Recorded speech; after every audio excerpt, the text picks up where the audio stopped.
Salve galera, tranquilo? Hoje vamos contar a história de um novo contrabandista se tornará o maior traficante de armas do mundo, mas uma jornada não será fácil e ele terá que perder muitas pessoas antes de atingir seu objetivo. Primeiro vemos Yuri Orlov, que nos conta sobre sua vida e afirma que não mentiria para nós só para ficar bem em um filme. Ele disse que sua família veio da Ucrânia para os Estados Unidos quando ele era criança e que cresceu idolatrando Eva Fontaine, uma linda mulher que nem sabia que ele existia. Em seguida, vemos Yuri chegando à loja de sua família, onde ele nos conta que mentiu sobre ser judeu nos anos 70, então sua família mudou seus nomes e fingiu ser judia, mas mesmo sendo apenas uma desculpa, seu pai levou o tom a sério, e ele parecia ainda mais judeu do que os verdadeiros judeus.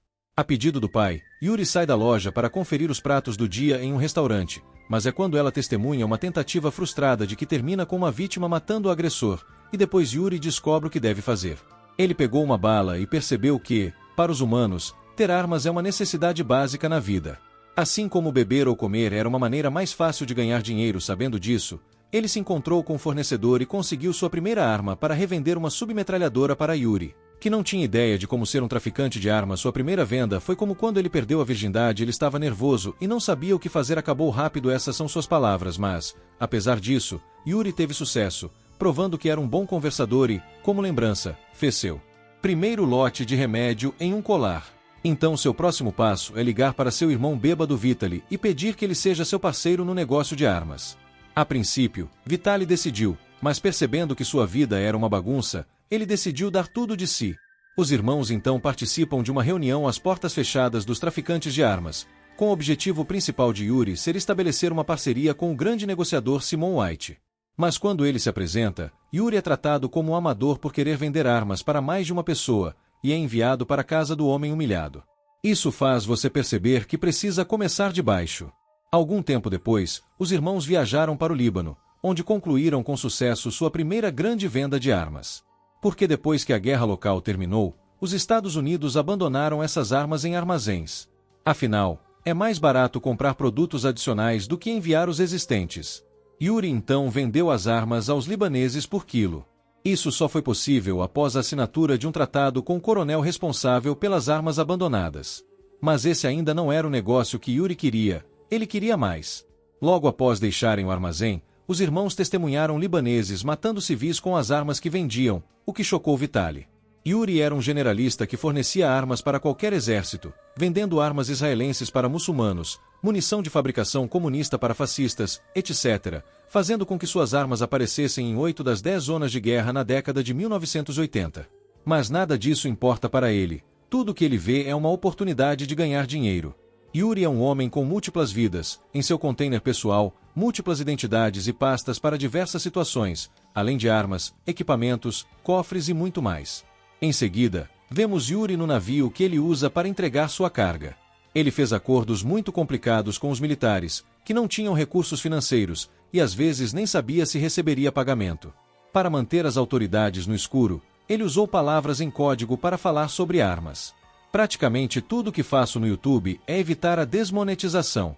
Mas infelizmente, durante uma dessas viagens marítimas, as autoridades foram finalmente alertadas de que o barco de Yuri poderia estar fazendo algo ilegal. Para remediar isso, Yuri rapidamente mudou o nome e a bandeira do seu navio para disfarçá-lo como um navio de outro registro. Nesse momento, os agentes chegam ao navio e conhecem Jack Valentini, um agente durão da Interpol que não aceita subornos nem nada do tipo porque prefere a glória de capturar crimes ao dinheiro que eles ganham ao deixá-los ir. Então, mesmo sabendo que o nome do navio foi limpo, ele ainda decide investigar porque sente que algo está errado. Mas Yuri não tem medo disso, pois ele tem várias maneiras de não ser pego. O traficante coloca materiais perecíveis em contêineres para impedir uma busca interna, enquanto outro policial, a quem ele suborna, envia uma mensagem falsa pela rádio da polícia, forçando Jack a sair sem nada. Em seguida, vemos que Yuri tem algumas regras no comércio de armas. Uma delas é sempre garantir que você tenha uma boa maneira de ganhar dinheiro para não ser enganado.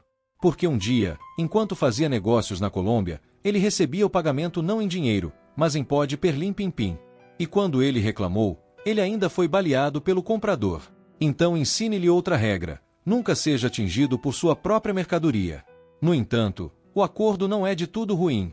Os irmãos relataram que usavam os materiais, mas em vez disso obtiveram um lucro especializado vendendo-os nos Estados Unidos.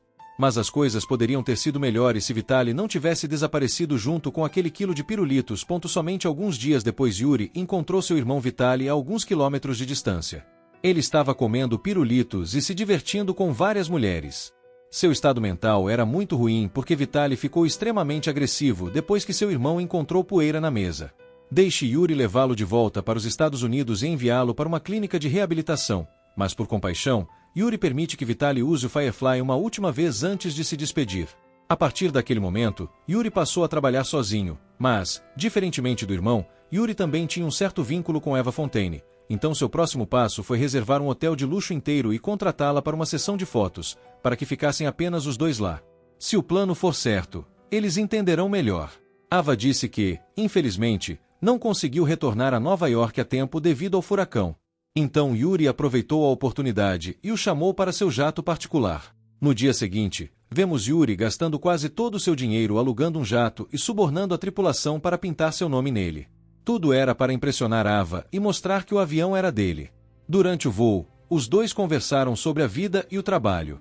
Quando Yuri vê uma revista em que Ava é modelo, ele fica surpreso e pensando em uma mulher que trabalha no setor de transporte marítimo internacional. Embora isso não seja uma mentira tão grande, certo? Conforme descobri que tinham algo em comum, eles se aproximaram e os dois se beijaram. Algum tempo depois, vemos que eles estão casados e agora morando em uma cobertura. O clima da festa foi muito bom. Porém, Eva ficou triste porque seus pais não comemoraram com ela. Eva também disse que sabia que Yuri não era tão inocente quanto parecia, mas que não o pressionaria porque não queria-lo mentir, e apenas pediu que ele não colocasse sua família em perigo. Então, no Natal seguinte, Yuri nos contou que estava profundamente atolado em hipotecas e dívidas. É tudo uma questão de manter o padrão de vida da minha família, mas algumas coisas mudam. Afinal, neste Natal, Yuri viu a notícia de que a Guerra Fria havia acabado, o que o deixou tão animado que ele até ignorou o fato de que seu filho havia dado o primeiro passo. Mais tarde, enquanto Yuri conversa com seu pai, Vitaly entra no apartamento, totalmente anestesiado, então Yuri o leva para ir novamente. Depois de sentir o cheiro, Vitaly disse ao irmão para ter cuidado com seus negócios porque, diferentemente das drogas, essa forma de ganhar dinheiro ou habilidades internamente. Algum tempo depois, Yuri visitou seu tio Dmitry Volkov, um general do exército ucraniano. Yuri queria tirar vantagem do descontentamento dos soldados depois da guerra e comprar suas armas descartadas. Então os dois se encontraram para discutir o negócio e, apesar de inicialmente rejeitarem a ideia, Dmitry ficou comovido com as palavras do sobrinho, dizendo que a alta cúpula estava desorganizada e que ele nem tinha quem se reportava, então eles nem perceberam que o equipamento estava faltando. Então Dmitry levou Yuri até o ponto do muro. O fim da Guerra Fria foi uma era de ouro para os traficantes de armas, e Yuri aproveitou a oportunidade para expandir seus negócios, possuindo milhares de rifles de assalto Kalashnikov, tanques de batalha principais, helicópteros de combate, etc., todos os quais puderam ser revendidos. Nem mesmo Simeon Wise, que aparece nesse momento, consegue roubar o fornecedor de Yuri. Eles então vão jantar, onde Yuri leva melhor, chamando Simon de amador e se recusando a cooperar, dizendo que Wise não sabe como agir no caos. Outro dia, enquanto Yuri está carregando um navio com armas, o agente Valentini chega ao porto, o que deixa Dmitry nervoso com a situação, pois Yuri está ficando ganancioso e colocando a operação em perigo, já que vender helicópteros militares é um crime, mas Yuri resolve isso pegando as armas do helicóptero e transformando-o em um helicóptero de resgate. Valentin se aproxima e expressa que não está surpreso em vê-lo, dizendo que ele sempre está no lugar errado na hora certa, mesmo cercado por multidões. Yuri permanece calmo e explica que, de acordo com as leis internacionais de transporte, ele não cometeu nenhum crime e que, mesmo que Valentin suspeita de algo, ele não pode prendê-lo, afinal, suspeita não é evidência de crime e, como ele é um homem que não cometeu um crime apenas para pegar um crime, Valentin se vira frustrado. Dmitry ficou tão surpreso e percebido com o sobrinho que descobriu que valia a pena recusar vários outros vendedores. Dmitry fica ainda mais animado quando ganha um carro novinho que pertence a Yuri, mas infelizmente quando vai testá-lo acaba caindo em uma armadilha e o carro explode, deixando Yuri tão triste e preocupado quanto a armadilha o fez se sentir. Então ele liga para Eva no meio da noite porque ouvir a voz dela o faz se sentir melhor, mas ouve tiros e Yuri tem que desligar. Entretanto, mesmo com a morte do general, o negócio não acabou, na verdade, só aumentou e foi nesse período que mais de 32 bilhões de dólares em armas foram roubadas e vendidas. E isso é só na Ucrânia. O principal mercado para a venda de armas era a África, e o seu maior comprador era a Libéria, onde um ditador educado local nos Estados Unidos, chamado André Batista, declarou-se presidente. Seu reinado foi cheio de sangue e balas. Ele era conhecido por torturar e eliminar qualquer um que cruzasse seu caminho.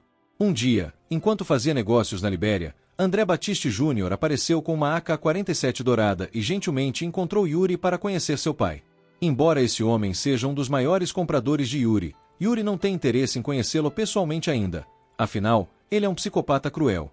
Após chegar ao forte de comando, Yuri oferece sua arma para Andrei, mas o psicopata pega e encerra um de seus ataques, o que deixa Yuri tão irritado que ele arrancou a arma da mão do sujeito, dizendo que agora Andrei deve comprar uma arma usada. Surpreendentemente, o homem ficou tão parecido com a calma e o profissionalismo de Yuri que aceitou um ótimo negócio. Após o encontro, Andrei Júnior levou Yuri ao Hotel 2 Estrelas onde o empresário passaria a noite. Havia 2 mulheres no quarto que foram dadas de presente, mas Yuri as ignorou por medo de contrair DSTS, que eram comuns ali, e simplesmente pediu que as meninas saíssem do quarto. No dia seguinte, Andrei mostra a Yuri o quão incrível é seu exército infantil. Yuri diz que envolve crianças na guerra não é legal nem viável, e Andrei simplesmente responde que uma bala disparada da arma de uma criança causa o mesmo dano que uma bala disparada da arma de um adulto. Para piorar a situação, o ditador diz que pagará Yuri em diamantes, já que seu país não é rico em dólares. Yuri também sabia que Andrei estava planejando lançar uma intervenção e pediu para adiá-la por uma semana, para que ele fornecesse tanques e armas pesadas para reduzir a perda de soldados. Andrei até chamou Yuri de Senhor da Guerra. Mais tarde, Yuri retorna a Nova York e nos conta que, no final da década de 1990, ele era tão rico que chegou a contar as mentiras para sua esposa. Ava começa sua carreira como artista e, graças à riqueza de Yuri, ela se tornou seu patrono anônima. Ao chegar em casa, sua esposa viu sua esposa muito feliz com sua primeira venda, sem saber que Yuri já havia comprado. Vitaly está em casa, aparentemente largando o vício em drogas, mas com ciúmes do sucesso do irmão, e pergunta a Ava se ela sabe como o marido ganha dinheiro, ao que Yuri responde que não sabe e não precisa saber, porque armas são como cigarros, mas pelo menos vêm com travas de segurança. Após a conversa, Yuri reflete sobre o quanto Ava sabe e o quanto ela prefere ignorar por medo de descobrir algo que não quer. No dia seguinte vemos que as coisas não vão bem para Yuri. Algumas de suas compras são canceladas devido ao acordo de paz e ele também é seguido por maus quando entra nos túneis. Ele consegue se livrar deles e leva a pintura de Ava para seu container. Lá, ele recebe uma ligação de Ava, que está preocupada com a falta de homens vasculhando seu lixo e pergunta se há algo errado que ela precisa saber, mas para evitar que ela se preocupe, Yuri mente e diz que a ama. Depois da coleta do lixo de Yuri, Valentine coleta os fragmentos do contrato de Yuri em uma tentativa de começar. A partir daquele momento, Yuri se tornou o melhor traficante de armas do mundo. Ele não tinha mais apenas um avião, mas uma frota inteira que podia entregar armas para todas as partes do mundo. Na maioria das suas viagens, ele nem sequer levou seus documentos, já que não havia polícia nem radar ao longo da costa africana. Mas infelizmente, durante um desses voos, seu avião foi interceptado por uma caça da Força Aérea, uma situação tão imprevisível que nem mesmo seus contatos no exército puderam ajudá-lo.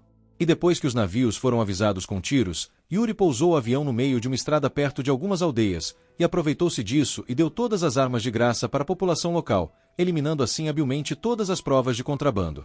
Mais tarde, Valentin chega lá com o agente e percebe que tudo isso era um plano de Yuri para destruir uma arma.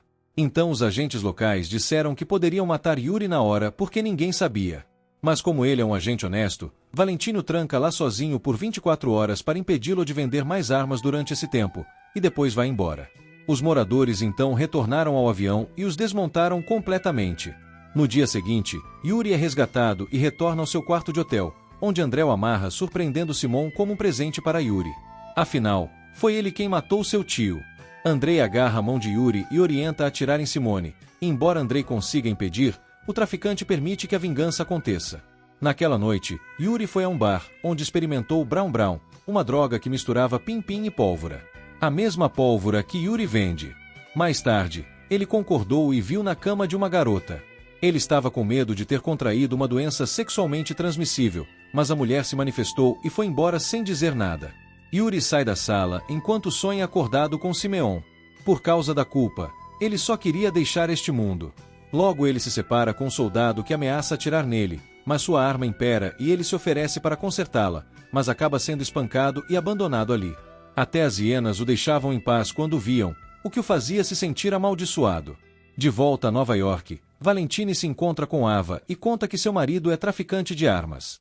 Os mesmos que mataram os pais da mulher, mas o pensamento assustou e ela os expulsou.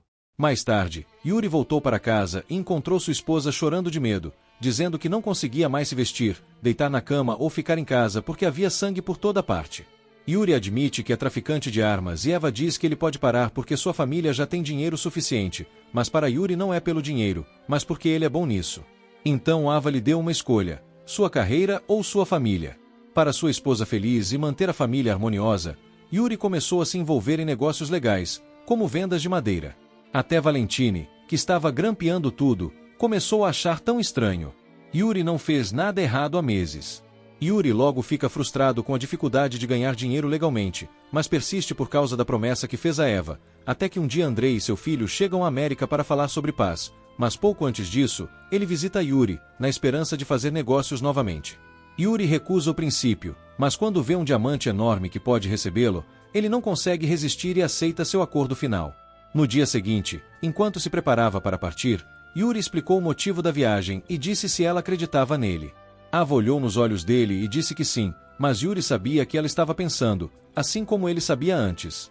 Em seguida, vemos Ava seguindo Yuri até seu container particular para ver se ele está mentindo. Depois que ele sai, Ava vai até lá e, para sua surpresa, a senha é o aniversário de seu filho.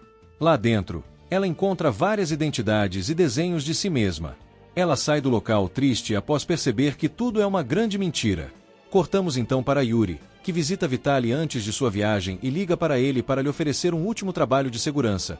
Afinal, é seu maior negócio e ele precisa de alguém de confiança, então Vitali aceita.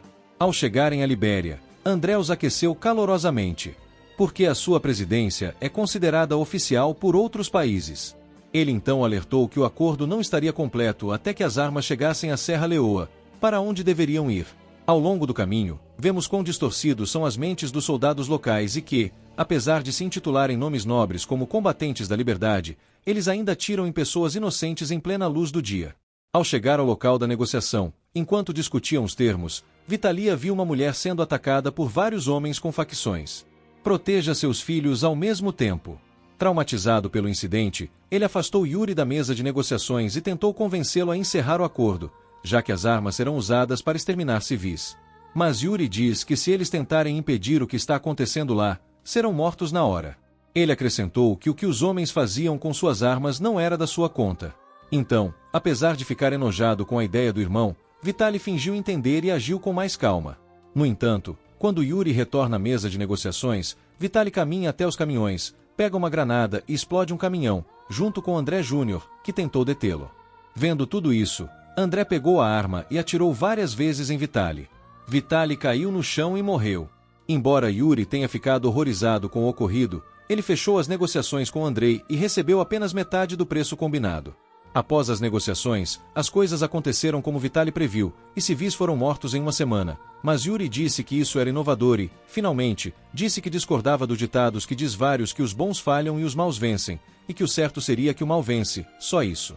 Yuri também revelou que agora tem mais em comum com Andrei do que gostaria de admitir. Mais tarde, vemos Yuri trazendo o corpo de Vitali para casa, mas como ele pagou apenas $20 a um médico para remover a bala do corpo e criar uma certidão de óbito falsa, uma bala acaba sendo encontrada na extensão do aeroporto, levando à detenção de Yuri. Yuri tentou ligar para casa, mas Eva e seu filho já tinham ido embora e ignoraram suas ligações. Ele então se ligou para os pais, e sua mãe disse que seus 2 filhos estavam sob custódia.